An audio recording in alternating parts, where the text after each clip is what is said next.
Keloğlan and the Noisy Giant.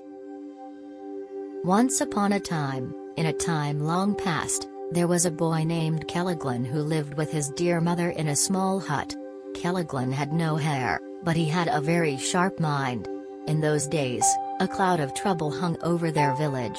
The noisy giant who lived on the mountain stomped his foot every day, shaking the whole village. The village springs began to dry up, and the fields started to crack. The villagers gathered in the square, wondering anxiously, what are we going to do about this giant's noise? Keloğlan stood aside, listening to them quietly, a plan forming in his mind.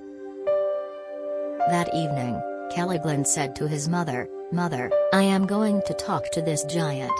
His dear mother was worried, but she also trusted her son's intelligence.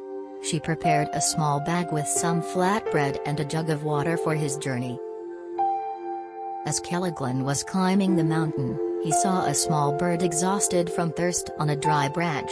The stream bed below was completely empty. He poured a little of the precious water from his jug into his palm and gave it to the bird to drink. As he got closer to the mountain, the ground shook more violently. Keloğlan saw giant footprints, but he wasn't scared, he was curious. The little bird he had helped was now flying ahead of him, showing him the safe path up the rocky mountain. Finally, Keloğlan reached the giant's cave. The giant was sitting sadly, stomping his foot out of boredom. Keloğlan bravely asked, "Hey, big giant. Why are you making so much noise?" The giant complained that he had no one to play with. "Stomping your foot isn't a game. I can teach you a better one," Keloğlan said. He took a few pebbles out of his pocket and showed them to the giant. Keloğlan taught the giant how to play a game of wits with the pebbles on a flat rock.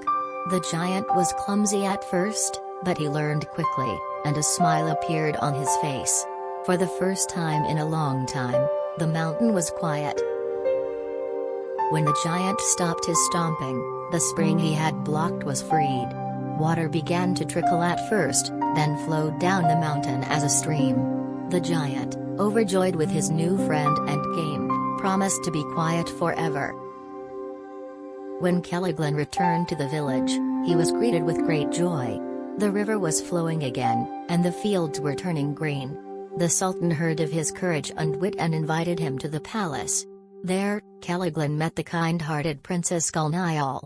Clever and kind Keloğlan had saved his village not with brute force, but with his mind and compassion.